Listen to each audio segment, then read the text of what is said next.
Det føles fuldstændig umærkeligt, fuldstændig underligt at have slæbeskum på den anden fod lige pludselig.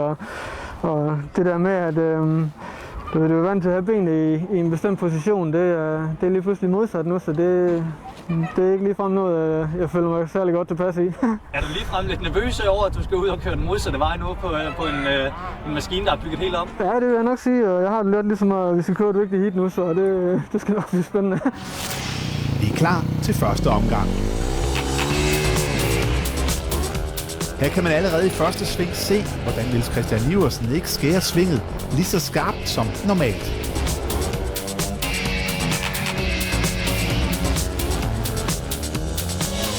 Tiden bliver 21,51, 4,28 sekunder dårligere end den rigtige vej rundt.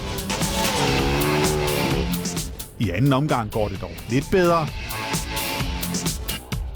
Han kører omgangen på 20,66 sekunder. Men her stopper fremgangen.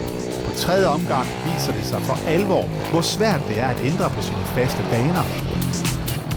Og Niels Christian Iversen må en tur i gruset. Det svarer lidt til, at du skal begynde at skrive med den anden arm. Det er helt galt.